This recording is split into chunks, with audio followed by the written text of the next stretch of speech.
오늘 요한복음 15장 말씀은 여러분이 너무 잘 아시는 말씀이시죠? 요한복음에서 예수님은 자신에 대해서 나는 누구이다 라는 그런 선언을 7번 하십니다. 기억하십니까? 뭐라고 하셨죠? 나는 생명의 떡이다. 나는 세상의 빛이다. 나는 양의 문이다. 선한 목자다. 나는 부활이요 생명이다. 또 길이요 진리이다. 진리요 생명이다. 이렇게 하셨고 맨 마지막 7번째로 나는 포도나무요 너희는 가지라 이렇게 말씀하십니다. 이 모든 표현들을 통해서 예수님은 누구신지 또 우리와의 관계 가운데 이 땅에 예수님은 어떠한 사명을 가지고 오셨는지 그 정체성을 분명하게 밝히고 계십니다.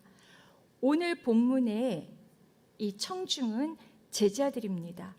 요한복음 1장부터 12장까지는 예수님께서 바리새인들, 예수님을 미워하고 적대하는 바리새인과 서기관들, 또 각색 병든 자들, 귀신 들린 자들, 그리고 또 많은 무리들, 제자들과 함께 하셨습니다. 그들과의 관계 가운데 일어난 많은 사역들에 대해서 우리에게 알려주고 계시죠. 13장부터는 예수님과 제자들만 등장합니다. 오늘 본문 15장은 예수님께서 특별히 십자가에 못 박혀서 돌아가시기 전날 밤에 마지막 밤을 제자들과 함께 보내시면서 그 제자들에게 꼭 들려주고 싶으신 말씀, 유언과도 같은 그 말씀을 비유를 통해서 들려주고 계신 것입니다. 예수님은 이 포도나무 비유를 통해서 예수님께서 떠나신 후에 남겨지게 될 이 제자들이 꼭 알아야 될 그 내용들을 그림을 통해서 보여주고 계십니다. 꼭 기억하길 바라시면서 제자들에게 그들이 무엇인가를 이루기 위해서 선택되었다는 것, 구별되었다는 것을 마지막으로 꼭 말씀해 주고 싶으셨습니다. 그것은 하나님께서 오늘 우리에게 원하시는 모습이기도 합니다. 하나님은 우리를 단지 사망이나 죽음으로부터 구원하셨을 뿐만 아니라 아주 특별하고 중요한 사명을 이루기 위해서 그 삶을 위해서 구원해 주셨음을 우리가 알기를 원하십니다. 정치적인 메시아를 기대하고 있던 제자들입니다. 가장 높은 자리, 예수님이 이제 곧 이 나라를 로마의 그 식민지로부터 구원해 내실 테고 이스라엘은 다시 다윗의 그 왕국과 같은 영화를 누리게 될 텐데 그때 나는 가장 높은 자리에 앉아야 돼. 나는 예수님의 수제자니까. 그렇게 가장 높은 자리를 탐내며 다투던 그 제자들에게 예수님은 뜬금없는 포도나무와 가지에 대한 말씀을 하시면서 풍성한 열매를 맺는 방법에 대해서 가르쳐주고 계십니다. 여러분은 왜 오늘 예수님 앞에 나오셨습니까? 어떤 기대를 가지고 예수님께 나오셨습니까? 예수님은 오늘 저희에게도, 오늘 저와 여러분에게도 동일하게 우리가 혹시라도 꿈꾸고 있는 어떤 내 안에 꿈들, 소망들이 있다면 그거 내려놓고 예수님께서 정말 원하시는 것, 하나님께서 우리 삶을 통해서 얻기를 원하시는 그것이 무엇인지 들으라고 하십니다. 알라고 그렇게 말씀하십니다. 예수님의 생각은 제자들의 삶 가운데 맺어야 될 열매, 더 많은 열매, 풍성한 열매에 대한 생각으로 가득 차 계십니다. 하나님께서 오늘 저와 여러분의 삶 속에서 보시기를 원하시는 것도 열매입니다. 그냥 이렇게 적당하게 맺어진 열매가 아니라 그리고 더 많은 열매, 풍성한 열매. 우리는 도저히 상상할 수도 없고 맺을 수 없지만 하나님과 예수님께서 함께 하시기 때문에 가능한 그 열매를 맺을 수 있다고, 그 열매를 맺기 위해서 우리를 부르셨다고 그렇게 말씀하고 계십니다. 하나님은 우리 모든 그리스도인에게서 영적인 열매를 원하십니다. 예수님은 오늘 우리가 맺어야 될 그 영적인 열매에 대한 그림을 보여주고 계십니다. 하나님이 그리스도인 그 제자들의 삶 속에서 원하시는 것은 무엇이고 그것이 나타나기 위해서 지금 어떻게 현재 우리 가운데서 일하고 계시는지, 또 놀랍도록 그 풍성한 결과를 얻기 위해서 우리는 어떻게 하나님과 협력할 수 있는지에 관한 그런 그림입니다. 포도나무와 가지, 그 옆에 농부가 있습니다. 예수님이 선택하신 이 포도나무, 포도원의 그 안에는, 포도원에 가보셨습니까? 과수원에 가보셨나요? 저 어렸을 때, 저 초등학교 2년 시절에 저희 아버지가 농부셨어요.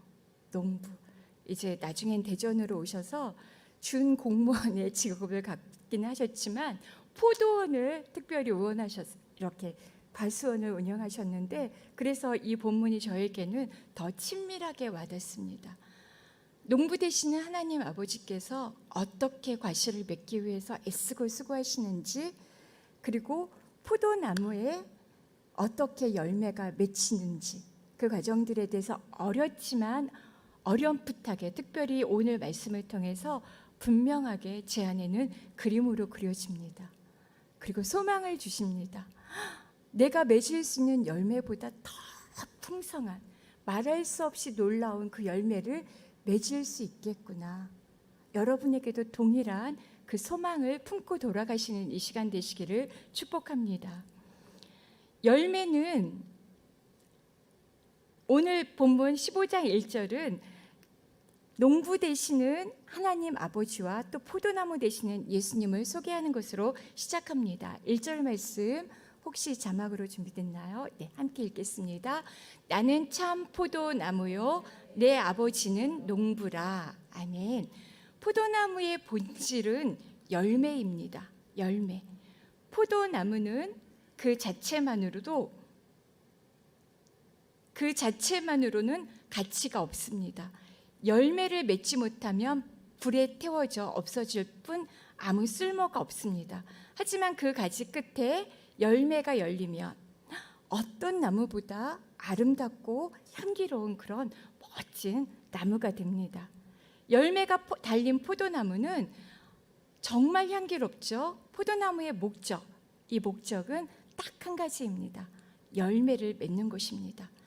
포도나무가 존재하는 이유와 또 농부가 그 포도나무 옆에 서 있는 이유는 오직 열매를 기대하기 때문입니다. 열매는 나무에 붙어 있는 가지에 열립니다. 나무 그 기둥에 열매가 열리지 않죠. 가지는 이 비유를 듣고 있는 예수님을 사랑하는 제자들입니다. 그동안 함께 있던 그 수많은 무리들, 적대자들, 이 사람들과 구별된 예수님과 친밀한 교제 가운데 있는, 먹고 마시며 함께 동거동락한 그 제자들입니다.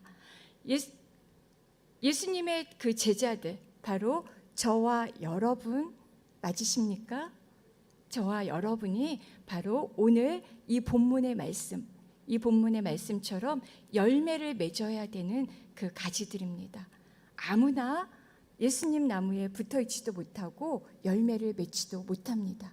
오직 예수님의 제자들에게만 주시는 말씀입니다. 농부이신 하나님과 포도나무이신 예수님의 관심은 열매 맺게 될 가지, 저와 여러분에게 오늘도 그렇게 집중되어 있습니다. 가지인 우리의 미션은 열매를 맺는 것입니다. 어떤 열매를 하나님은 기대하실까요? 포도나무는 예수님이죠. 예수님 나무에 연결되어 있는 가지는 당연히 포도나무, 예수님 열매를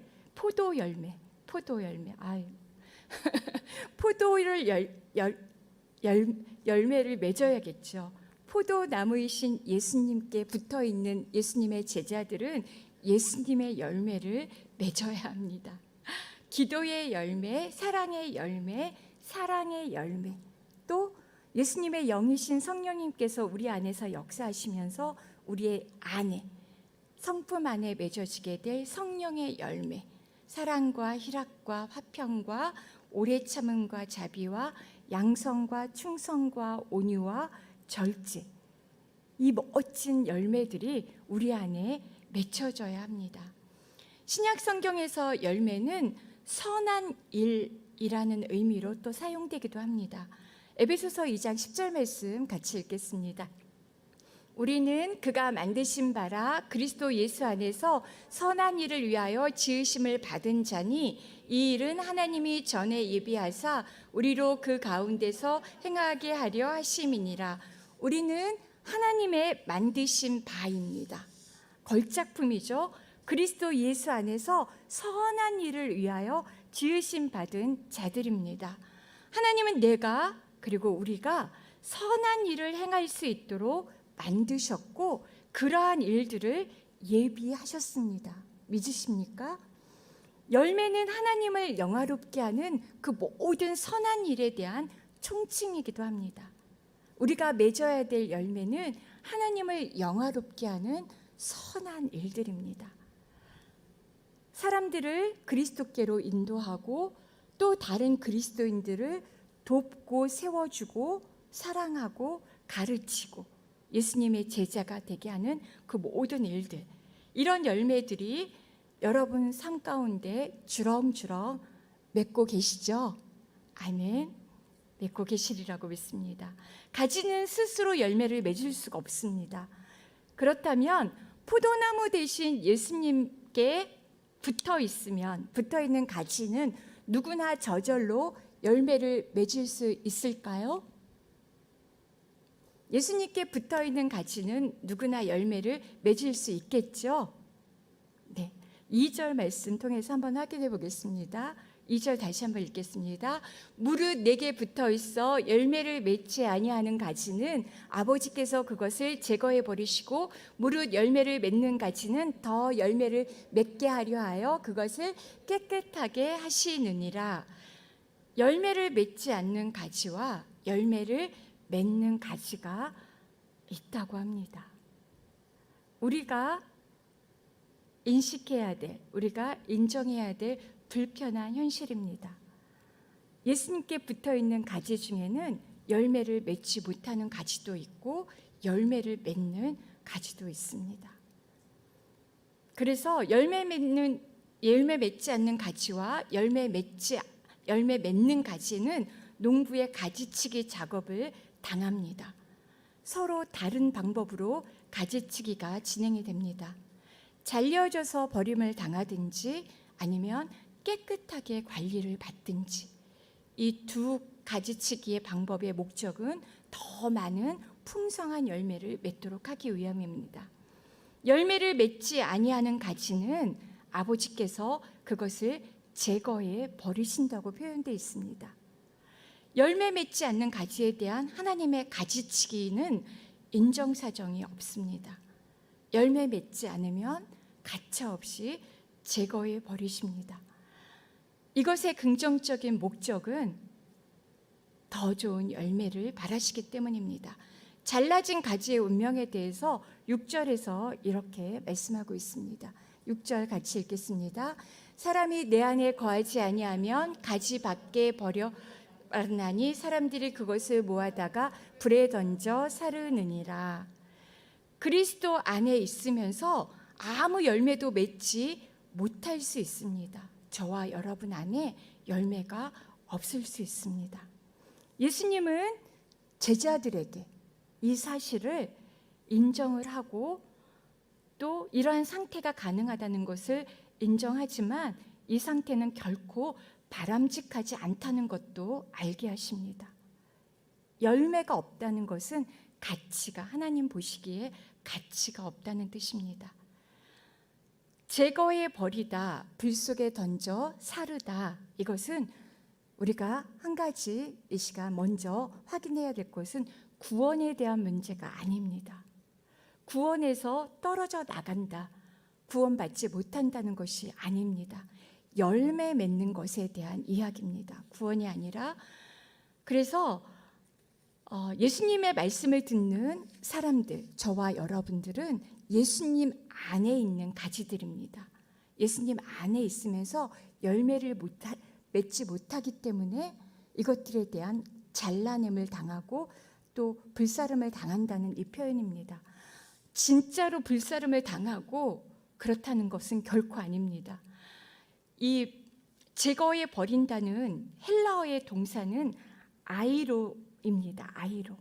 이 동사는 잡아 올리다, 들어 올리다라는 뜻으로 사용되기도 합니다.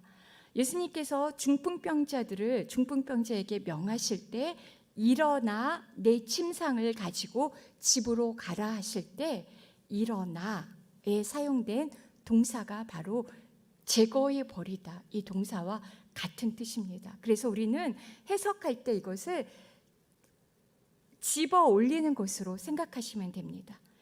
가지를 집어 올려서 들어 올리는 것. 이것을 상상하시면서 이 말씀을 같이 묵상하시면 좋을 것 같습니다.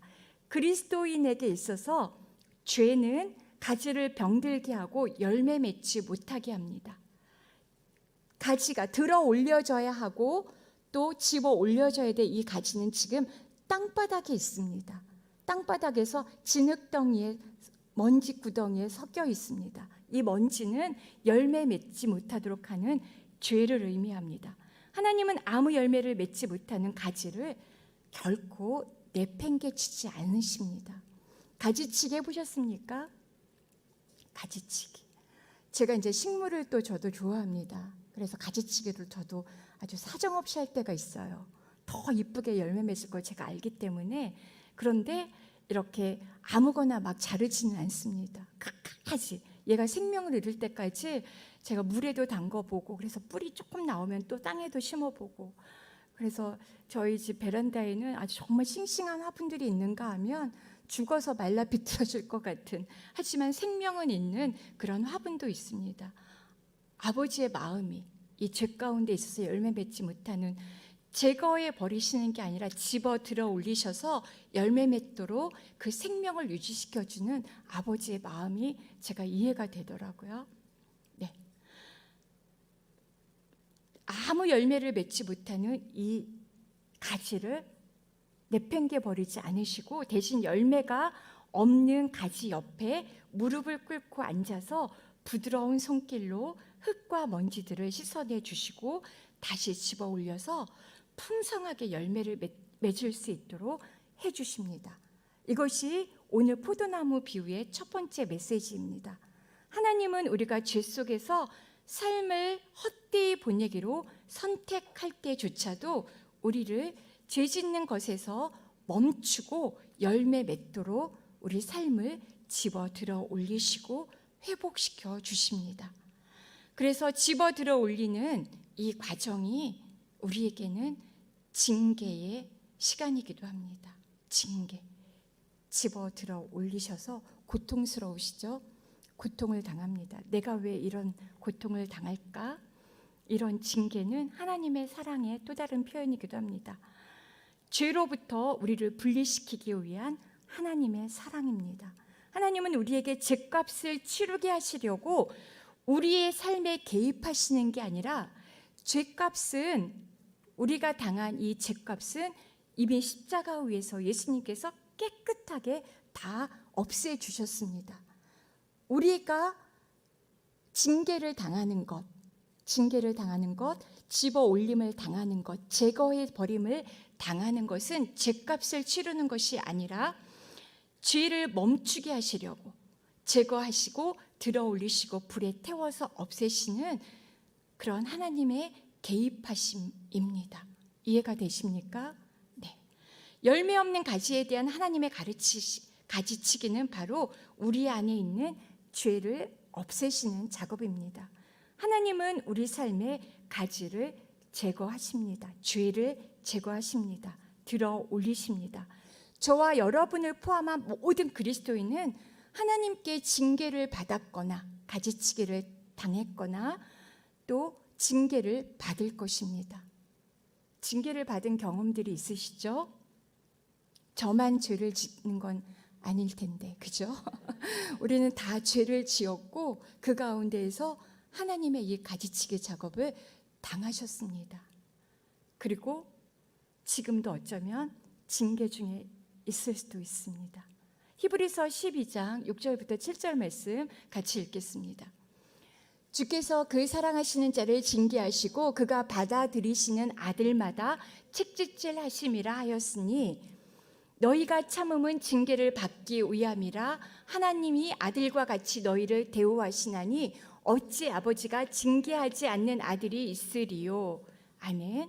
하나님께서 자녀를 대하심 같이 우리를 사랑하시기 때문에 우리의 자녀들이 잘못할 때 내버려 두는 부모는 없습니다.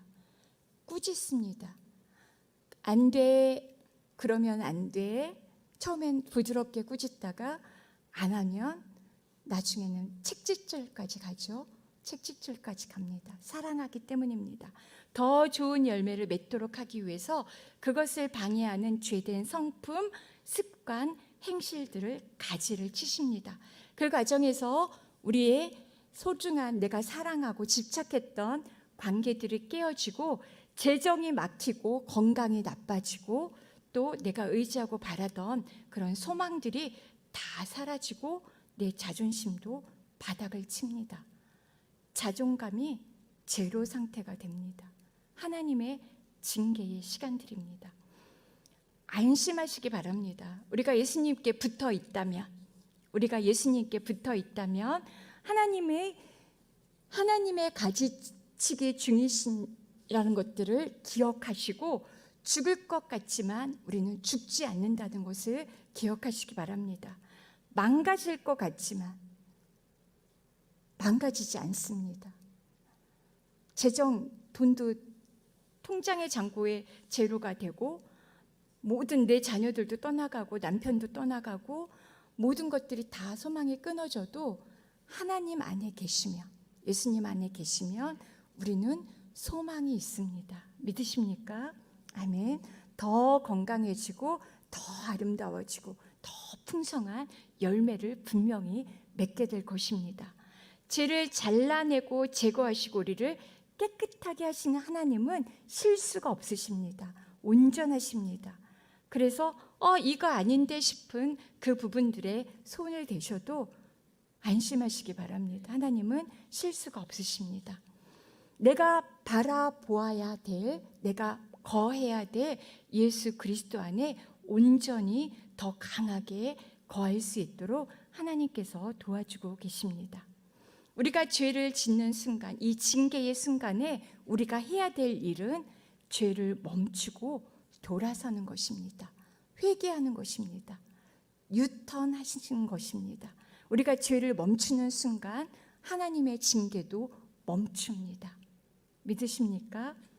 네, 저는 경험해 봤습니다. 제가 끝까지 고집하면 끝까지 저만 손해입니다. 빠르게 유턴할수록 저에게 더 이익이라는 것을 알게 하셨습니다. 그래서 이제는 예전보다 조금 더 빠르게 내 것을 포기합니다. 하나님께서 더 좋은 것을 주실 것이라는 것을 알기 때문입니다. 유턴하면 죄를 멈추고 우리가 회개하면 충만한 삶, 더 풍성한 삶을 살 수 있습니다. 아멘. 그 충만한 삶을 위해서 하나님은 오늘도 지금 이 순간에도 절대 포기하지 않으십니다. 죄를 잘라내고 또 불사르시면서 우리의 가지치기를 행하고 계십니다. 또 열매 없는 가지는 이렇게 징계를 통해서 없애주시지만 열매 있는 가지도 가지치기를 당합니다. 완전한 가지치기, 제거가 아니라 불필요한 것들에 대한 가지치기입니다. 2절 말씀 다시 한번 읽겠습니다. 물은 내게 붙어 있어 열매를 맺지 아니하는 가지는 아버지께서 그것을 제거해 버리시고 무릇 열매를 맺는 가지는 더 열매를 맺게 하려 하여 그것을 깨끗하게 하시느니라. 가지치기를 깨끗하게 한다는 말로 표현하고 있습니다. 깨끗해졌다는 것은 더러움이 제거된 정결한 상태, 거룩한 상태입니다. 이것은 앞에 열매 없는 가지에 대한 가지치기와 조금 다릅니다. 차이점이 있습니다. 예수님은 무릇 열매를 맺는 가지는 더 열매를 맺게 하려 하여 그것을 깨끗하게 하신다고 말씀하십니다. 정원사들은 나무의 건강 또 외양을 모습을 개선시키기 위해서 열매의 크기를 향상시키기 위해서 더 풍성한 열매를 맺도록 하기 위해서 가지치기를 합니다. 그리스도 안에서 우리의 참된 목적을 이루시기 위해서 하나님이 우리를 다루시는 방법입니다. 가지치기. 열매를 맺고 있을 때에도 우리가 하나님 앞에 말씀대로 순종하며 거룩한 삶을 살고 있을 때에도 하나님은 우리의 삶 속에서 가지치기를 행하십니다. 우리에게 열매가 있지만 보잘것 없어서 먹을 수가 없는 정말 너무나 시고 쓴맛이 나는 그런 포도를 열매 맺고 있을 때 그 열매가 아니라 더 좋은 포도가 우리 안에 있다는 것을 아시기 때문에 가지치기를 합니다. 그 다음 단계 더 보다 풍성한 열매를 맺는 단계로 끌어올리시기 위해서 불필요한 것들을 제거하십니다. 오늘 포도나무 비유의 두 번째 메시지입니다. 지금 맺고 있는 열매가 적다면 하나님은 보다 풍성한 열매를 맺을 수 있도록 우리를 가지치기 하시기 위해서 우리의 삶에 개입하십니다. 들어오십니다. 열매를 맺는 가지는 100% 가지치기를 당합니다. 가지치기 당하고 계시다고 너무 놀라지 마세요. 우리가 당하는 시련과 시험은 자주 하나님의 가지치기 하시는 방법입니다. 베드로와 야고보는 이러한 시련을, 이러한 시험, 기뻐하라고 그렇게 말씀합니다. 조금 길지만 함께 야고보서 말씀과 베드로전서 1장 6절부터 7절 말씀 함께 읽겠습니다. 야고보서 1장 2절부터 4절 말씀입니다. 내 형제들아 너희가 여러 가지 시험을 당하거든 온전히 기쁘게 여겨라. 이는 믿음의 시련이 인내를 만들어내는 줄 너희가 알미라. 인내를 온전히 이루라. 이는 너희로 온전하고 구비하여 조금도 부족함이 없게 하려 함이라. 베드로전서입니다. 그러므로 너희가 이제 여러 가지 시험으로 말미암아 잠깐 근심하게 되지 않을 수 없으나 오히려 크게 기뻐하는도다. 너희 믿음의 확실함은 불로 연단하여도 없어질 금보다 더 귀하여 예수 그리스도께서 나타나실 때에 칭찬과 영광과 존귀를 얻게 할 것이라. 하나님의 가지치기 하실 때 우리의 정곡을 찌르십니다. 우리의 마음 깊은 곳에 간직하고 있는 잘못된 가치관들, 또 교만들, 숨어있는 죄들을 드러내어 가지치기 하십니다. 이건 절대 포기할 수 없어. 부둥켜 안고 있는 것들, 하나님 이건 건들지 마세요 하는 것들을 잘라내십니다. 그래서 우리의 잘못된 우선순위를 바르게 정하게 하십니다. 많은 사역들을 하고 있지만 별로 중요하지 않은 사역들, 교회 안에서 하나님께서 기뻐하시는 일이라고 여기며 열심히 내서 충성하고 있는 그것들이 사실은 하나님 보시기에는 아닐 수도 있습니다. 그것들을 가지치기 하십니다. 또 우리의 성품들, 우리가 별로 중요하지 않은 거에 시간을 투자하고 있는 그것들, 약점들, 우리 자신감은 참 좋은 건데 하나님 앞에 그것들이 방해가 된다면, 열매 맺는 것에 방해가 된다면 우리의 자신감도 가지치기 하십니다. 그래서 우리의 모든 자아를 완전히 포기하게 하십니다. 그것이 은혜입니다. 하나님과 그분의 힘이 우리 안에서 더 많이 작용할 수 있도록, 하나님이 우리 안에서 더 많이 일하시면서 하나님의 열매를 맺을 수 있도록 우리 안에 인생 가운데 자리를 확보하시는 시간들입니다. 하나님이 저와 여러분에게 무언가 자아와 자존감, 또 내가 소중히 여기는 사람, 내 자녀나 남편, 또 부모님, 물건, 이것들을 혹시라도 빼앗아 가고 계시다면, 빼앗아 가셨다면, 그렇게 여기고 계신다면 좀 더 나은 것을 주시기 위한 하나님의 은혜의 시간 가운데 내가 있다는 것을 믿으시기 바랍니다. 가지치기는 우리 삶에 중요한 것이 더 많이 열매 맺도록 하시기 위해서 하나님이 사용하시는 방법입니다. 우리 스스로, 가지 스스로는 열매를 맺을 수가 없습니다. 가장 완전하신 하나님과 협력할 때 우리는 더 풍성한 열매를 맺을 수 있습니다. 가지치기의 원리가 있습니다. 가지치기 하실 때 하나님이 자, 이제부터 너 가지치기 들어간다. 준비하고 있어. 이렇게 미리 말씀해 주시지 않아요. 미리 우리한테 알려주실 수도 있어요. 우회로 우리가 그죠? 말씀을 통해서 누군가 사람을 통해서 어느 때 저는 이렇게 차 타고 가면서 간판을 읽으면서 하나님의 음성을 들은 때도 있어요. 간판에 어떤 단어를 딱 보는 순간 정신이 번쩍 나게 그렇게 알려주시는데 우리가 깨어있지 않으면 이것을 하나님의 음성으로 받아들이지 못합니다. 어쨌든 하나님은 결코 우리에게 미리 알려주시지 않습니다. 가지치기가 다 끝난 다음에 시간이 흐른 다음에 그 하나님께서 원하신 열매가 내 삶 가운데서 맺혀졌을 때 그때 비로소 우리도 알게 되죠. 아, 이래서 그러셨구나. 이래서 그때 하나님께서 막으셨구나. 그 문을 열어주시지 않으셨구나. 실패하게 하셨구나. 낙심시키셨구나.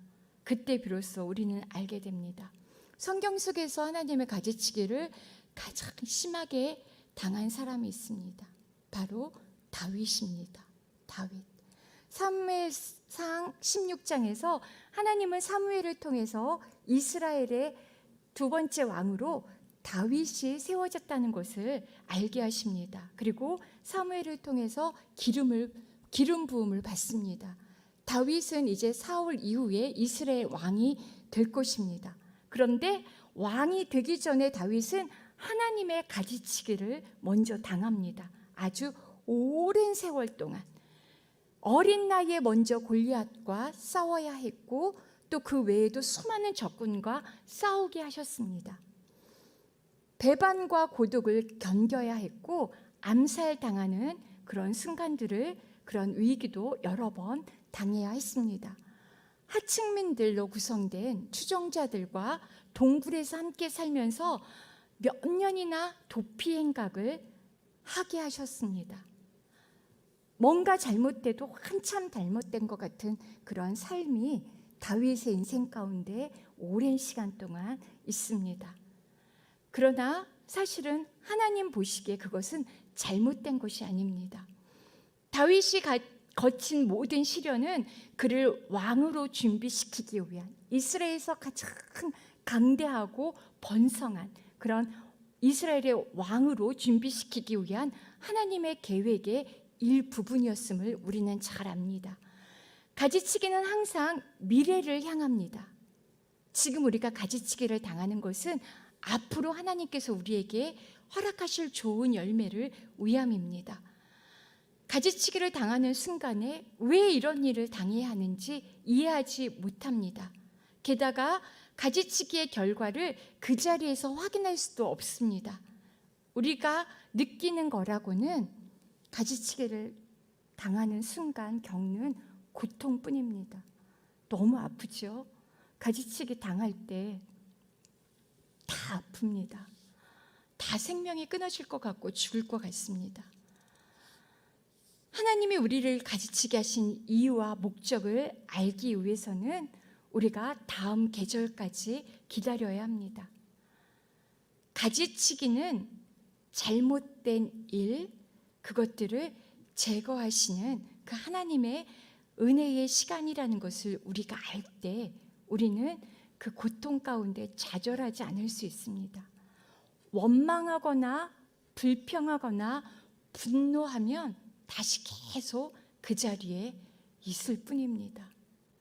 하나님이 나를 가지치게 하시는구나. 내가 고통당하는 중에라도 그것을 알고 있다면 우리는 불평하고 분노하는 대신 하나님께 하나님 이러실 수가 있습니까? 그렇게 짜증을 내면서 원망하는 대신 기뻐할 수 있습니다. 기뻐하시기 바랍니다. 가지치기는 우리가 생각한 것보다 훨씬 더 많은 시간을 소비하게 할 수도 있습니다. 빨리 끝났으면 좋겠는데 이것이 우리 인생 계속 되는 그런 작업이기도 합니다. 다윗은 하지만 가지치기에 전적으로 순종을 합니다. 덕분에 인내와 충성과 또 왕으로서의 훌륭한 리더십을 갖출 수가 있었습니다. 권위에 복종하고, 권위에 잘 복종하십니까? 하나님이 제 개인적인 인생에서 가지치기를 하신 것은 제가 권위에 복종을 잘 못하고 있더라고요. 아버지 말씀에 어렸을 때는 아버지 말씀에 잘 순종은 하는데 결정적인 순간에 내가 정말 중요하게 여기는 그것에 대해서는 고집을 피우더라고요. 그런데 제가 사역자가 돼서 사역하다 보니까 그 모습이 하나님하고의 관계 가운데에서도 있어서 늘 걸림돌로 작용하고 있다는 것을 제가 가지치기를 당한 다음에 알았습니다. 그래서 지금은 권위에 내 마음에 들지 않는 리더십이라 할지라도 내 생각하고 다른 그런 것들을 나한테 요구한다 할지라도 권위에 순종을 합니다. 하나님께서 내가 권위에 순종할 때 권위자, 내 앞에 세우신 그 권위자를 가지치기 하시는 분은 내가 아니라 하나님이시라는 것을 내가 알기 때문입니다. 다윗이 그랬죠. 다윗은 이런 권위에 복종하고 하나님을 의지해야 된다는 것을 알았습니다. 절대적으로 하나님을 신뢰했습니다. 이때 이 가지치기를 당하는 그 순간에 쓴 기도문들이 바로 시편입니다. 시편에 그대로 기록되어 있습니다. 정직하게 하나님을 추구하고 있습니다. 하나님을 추구하고 찾고 구하는 그런 문구들로 가득합니다. 우리가 가지치기를 당하는 순간에 해야 될 일입니다. 하나님을 추구하고 찾고 하나님의 뜻을 구해야 됩니다. 원망하고 불평하면서 시간을 낭비하는 것이 아니라 하나님을 끊임없이 찾고 구하면서 하나님의 뜻 가운데 그렇게 거해야 합니다. 내가 이해할 수 없는 방법으로 하나님이 나를 다루시더라도 하나님을 신뢰하시기를 축복합니다. 우리가 그래서 다윗은 이렇게 고백합니다. 주의 인자가 생명보다 나음으로 내 입술이 주를 찬양할 것이라. 아멘. 내가 죽을 것 같지만 하나님을 더 신뢰하시며 하나님을 찬양하시며 그렇게 가지치기의 그 과정들을 잘 인내하시기를 축복합니다. 하나님은 우리를 사랑하십니다. 하나님이 나를 사랑하시는데 내 삶이 당연히 평탄해야 되는 것 맞습니까? 하나님이 나를 사랑하시는데 내게 시련이 오는 것은 하나님이 나를 기뻐하시지 않거나 나에게 아무 관심이 없다는 뜻 맞습니까? 아닙니다. 나는 고통 중에라도 하나님이 나를 사랑한다는 이 사실을 붙드셔야 합니다. 사단은 이런 거짓말로 우리를 속입니다. 하나님이 널 사랑하는데 왜 이런 시련을 너한테 주셨어? 하나님은 널 사랑하지 않으셔. 하나님은 정말 너를 인정하시니? 너를 정말 기뻐하시니? 아닌 것 같은데? 아닌데 왜 그걸 너한테 이런 어려움, 그 고통을 주시니? 세상은, 사람들은 그렇게 사단과 함께 우리를 고소하고 이간질합니다. 아닙니다. 다윗은 끝까지 하나님을 신뢰하면서 이 가지치기의 순간들을 잘 순종했습니다. 더 순종했고 또 이러한 모습들이 우리 안에 있기를 원하십니다. 그리스도 안에서 하나님의 가지치기를 받고 있는 우리에게는 분명한 소망이 있습니다. 예수님 안에 붙어 있기 때문입니다. 예수님 안에 열매 맺도록 하는 생명과 사랑이 우리 가운데 흐르고 있기 때문입니다. 믿으십니까? 아멘. 네. 가지치기를 잘 받고 계십니까? 가지치기를 잘 받으셨습니까? 가지치기를 잘 받은 사람들은 이제 이렇게 고백을 합니다. 고통스러운 삶을 사는 사람들이 안락하게 평안한 삶을 사는 사람들보다 죄를 더 많이 짓는 것은 아니야. 고통 가운데 우리가 죄의 값으로 저 사람은 벌을 받는 거야 라는 말을 함부로 하지 않습니다.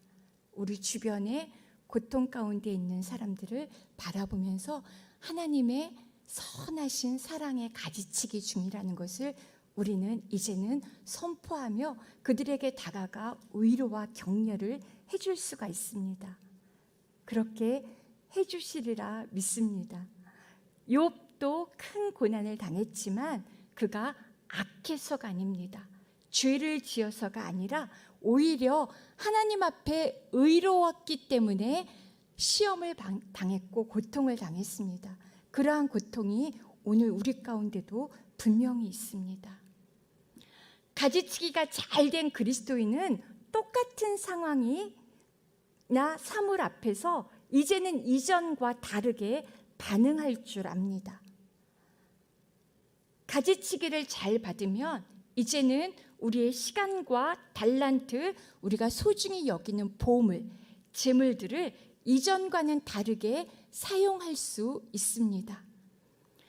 가지치기를 잘 당한 우리는 이제는 우리에게 당한 고통 가운데서 불평하거나 원망하는 것이 아니라 기쁨과 감사함으로 이 시간들을 인내합니다.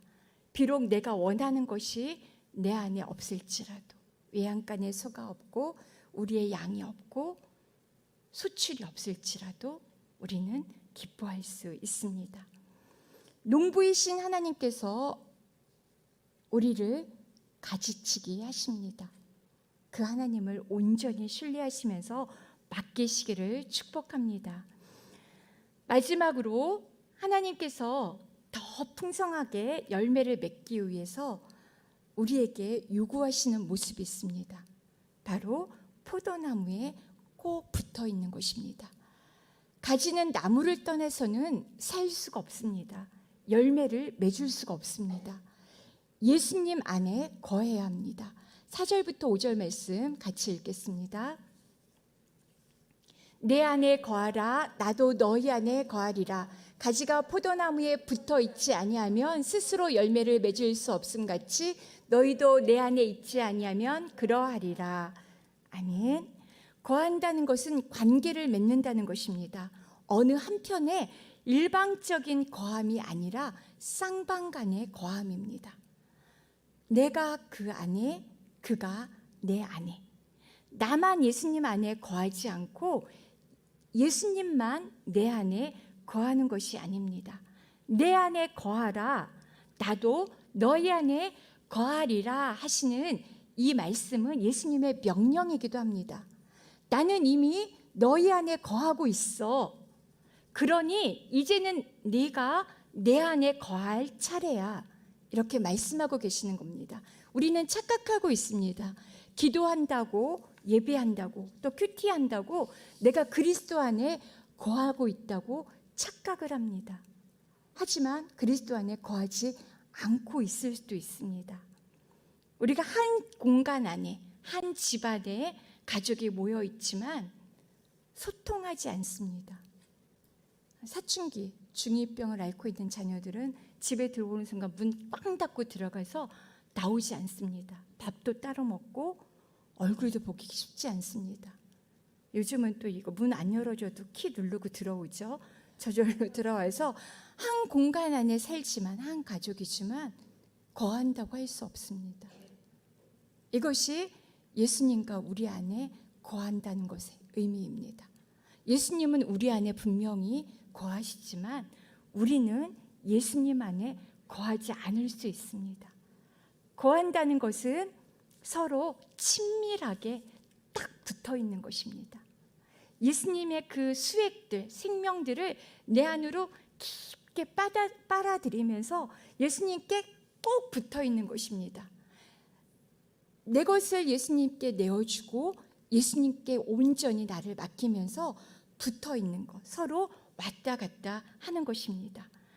나무와 가지의 유대가 클수록 밀접하게 그 관계가 붙어 있을수록 수액, 그 생명수도 더 크게 빨아들이면서 더 많은 열매를 맺을 수가 있는 것입니다. 착각하지 마시기 바랍니다. 내가 기도하고 있다고 그것이 정말 기도가 아닐 수도 있습니다. 우리가 지금 이 시간 하나님께 예배드리고 있다고 해서 정말로 예배를 드리고 있는 것은 아닐 수도 있습니다. 예수님께 딱 붙어 있기를 주님의 이름으로 축복합니다.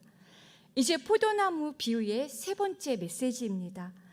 우리가 열매를 맺을 때 하나님은 우리에게 그분과 더 깊이 머물자는 그런 초청장을 보낼 것입니다. 내 안에 거하라. 그가 내 안에, 내가 그 안에 머물러 있어라. 그 결과 우리는 더욱더 풍성한 열매를 맺게 됩니다. 믿으십니까? 하나님을 위해서 일하는 시간은 줄이고 우리의 사역들은 줄이고 그 대신 하나님과 함께하는 시간을 늘리라고 말씀하십니다. 마리아와 마르다를 기억하십니까? 마리아는 하나님 앞에 머물러 있는 시간을 택했습니다. 아무것도 하지 않았습니다. 그냥 그 예수님의 말씀에 집중하면서 그 말씀이 내 안에 머물도록 했습니다. 거한다는 것, 거하기 위해서 우리는 특별하게 어떤 프로그램에 참여하거나 교리를 공부할 필요도 없습니다. 어떠한 공간에 있을 필요도 없습니다. 거하는 것은 주님과 함께하는 것이지요. 그리스도와 함께 거하는 것은 누구나 믿는 사람, 그리스도인이라면 시간과 장소, 나이, 성별, 모든 민족, 이 모든 것들을 뛰어넘어서 어디서나 가능합니다. 어디서나. 하나님은 언제나 우리와 함께 하십니다. 그 하나님의 임재를 우리는 언제나 경험할 수 있습니다. 꼭 이 시간, 예배 시간뿐만 아니라 우리가 원할 때 장소에 구애받지 않고 도로 한가운데서 운전 중에 병원의 수술대 위에서 수술을 받는 과정 가운데서도 감옥에 갇혀 있는 중에도 바다의 풍랑 한가운데서도 우리는 하나님 안에 머물 수 있습니다. 주님과 함께 거할 수 있습니다. 그 속에서도 우리는 풍성한 열매를 맺을 수 있습니다. 주님 안에 거하는 것은 그 깊이나 길이 면에서 무한합니다.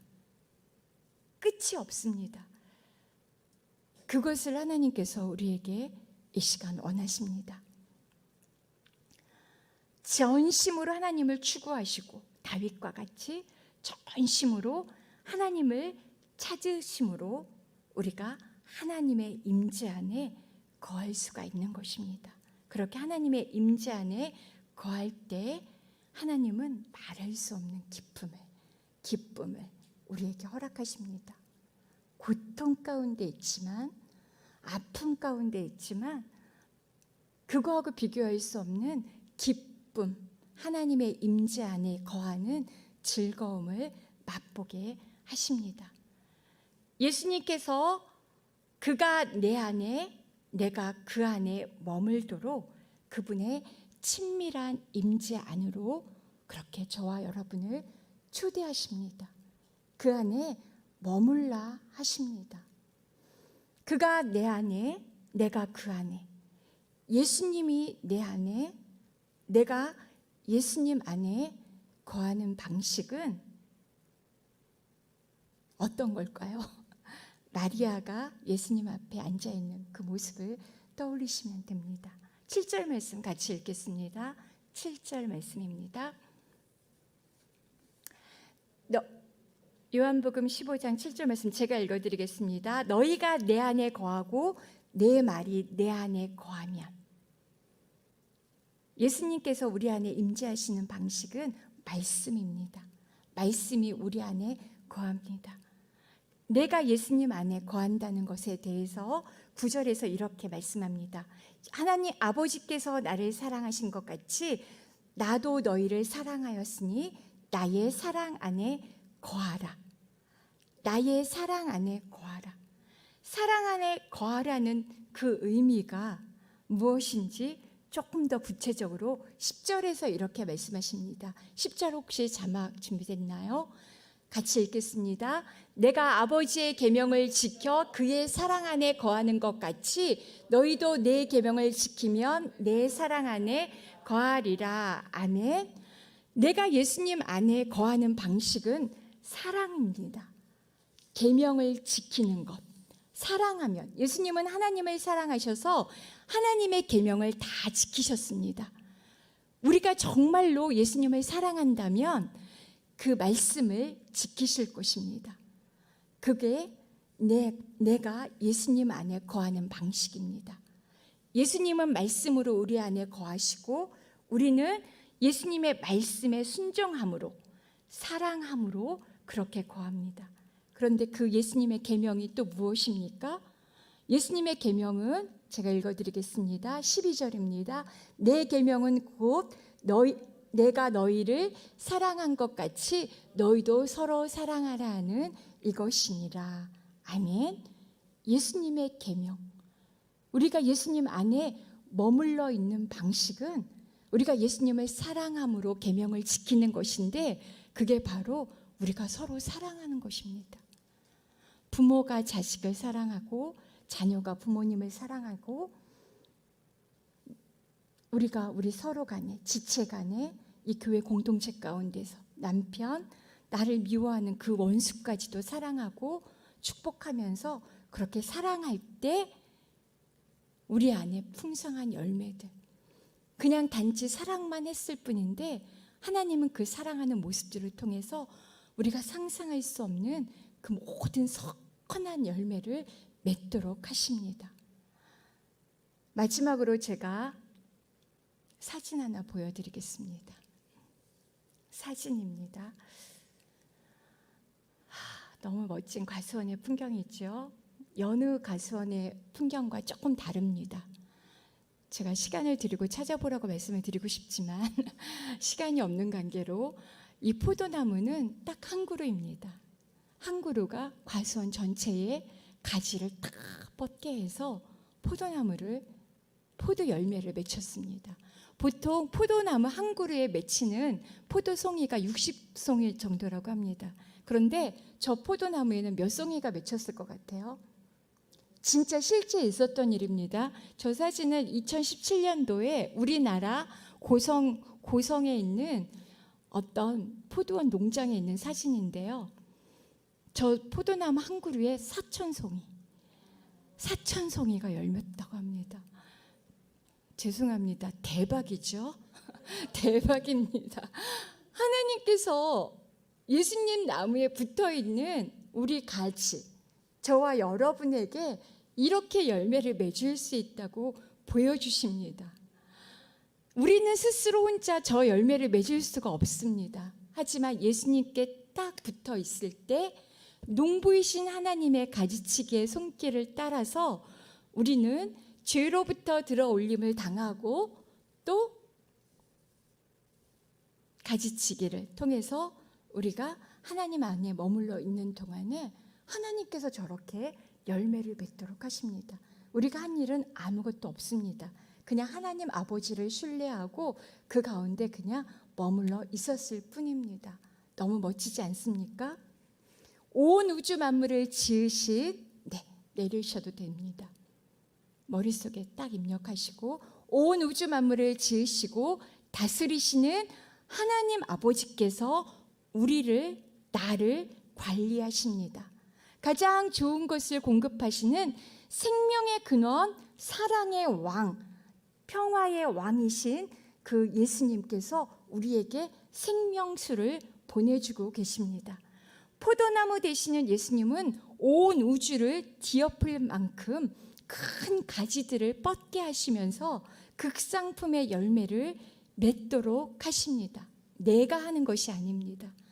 예수님께 붙어 있을 때 하나님 아버지께 나를 내어 맡길 때 우리는 이 열매를 맺을 수 있습니다. 오늘 우리가 해야 될 일 한 번만 더 정리하면 하나님 아버지를 온전히 신뢰하시는 것입니다. 예수님께 꼭 붙어 있는 것입니다. 서로 사랑하는 것입니다. 서로 사랑하시기를 축복합니다.